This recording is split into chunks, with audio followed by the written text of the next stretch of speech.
This is the extraordinary journey of Carrie Edwards, a Virginia woman who won $150,000 with Powerball numbers suggested by ChatGPT. Before we continue, please subscribe, hit a like button, or leave a comment below. Thank you. Carrie Edwards was sitting at her kitchen table in Virginia on a quiet evening when she typed into her laptop. Life had been heavy since losing her husband, and she often used digital tools to occupy her mind.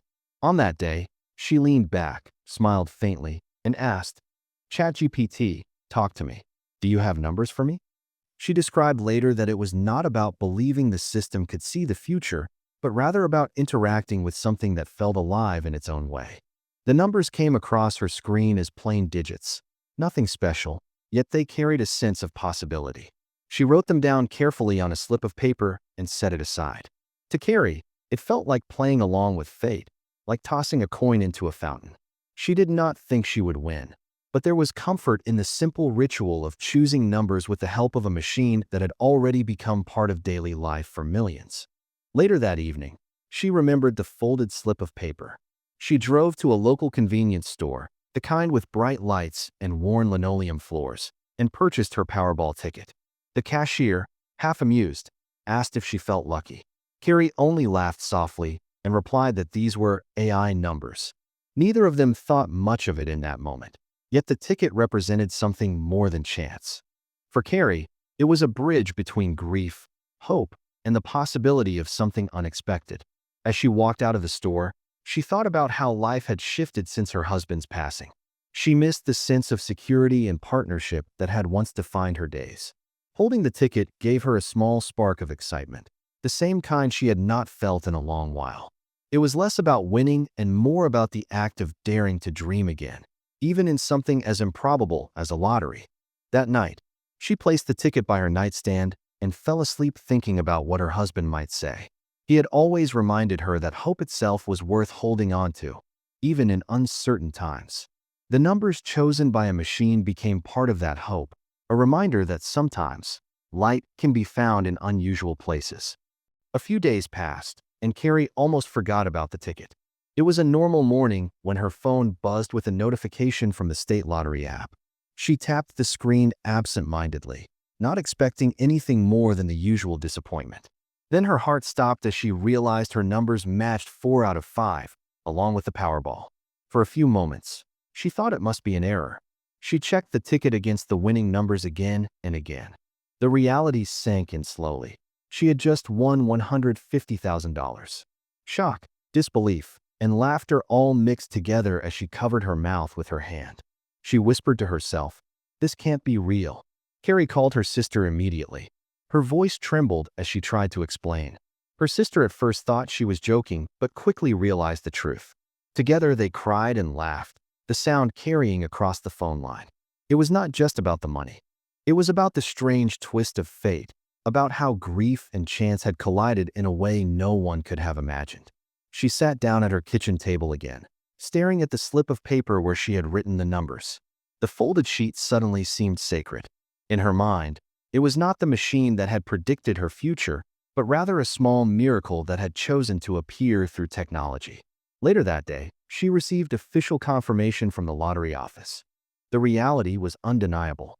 She was holding a winning ticket worth $150,000.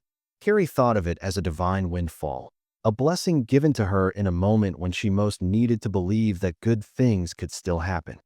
As the initial excitement calmed, Carrie began thinking about what to do with the prize.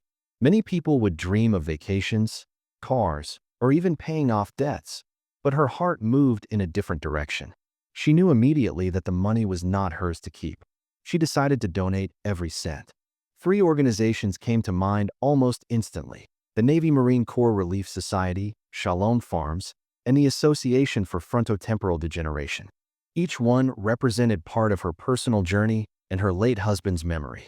The Navy Marine Corps Relief Society had supported families like hers for generations, providing aid to service members and their loved ones.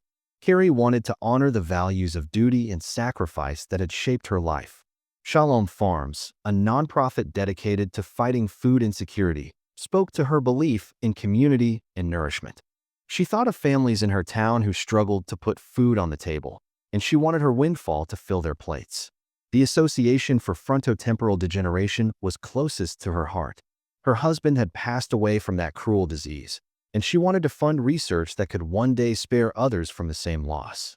For her, giving the money away was not a sacrifice, but a fulfillment of purpose. Carrie's story spread quickly across the country, capturing people's imagination. Headlines focused on the idea of AI predicting lottery numbers, but experts rushed to remind the public that this was not possible. The machine had no power to foresee the future. It simply generated numbers. Still, her story tapped into a growing fascination with technology and chance. People began sharing their own experiments, some using apps, others writing algorithms. A few even claimed small wins, though none came close to Carrie's $150,000. Stories surfaced about a Thai man who once said he used AI to win a modest local prize, and Italian students who designed an algorithm to test patterns in lottery draws. These tales added to the sense that perhaps technology could reveal hidden cracks in systems built on randomness. Experts stressed, however, that the mathematics of lotteries leave little room for such shortcuts. The odds remain astronomical, and the systems are designed to favor the organizers, not the players. AI can create patterns, but it cannot change probability. Carrie herself reinforced this message. In interviews, she explained that she did not believe the machine predicted anything. She saw her win as pure chance, but chance with a purpose. To her, it was not about gaming the system, but about receiving a blessing she could share. As the weeks passed, Carrie became less a lottery winner and more a symbol of generosity. People admired her for giving everything away instead of clinging to the money. Her story reminded many that the real power of luck is in how it is used. She often spoke about her husband, saying that he had taught her to see blessings not as possessions, but as responsibilities. The prize was simply an opportunity to continue living by that principle. Community leaders praised her decision. Nonprofits publicly thanked her, saying her gift would make an immediate difference in the lives of struggling families and patients fighting disease. In that sense, the money multiplied far beyond its original value. For Carrie, the lesson was clear. Technology, chance, and human choice intersected to create a story larger than herself.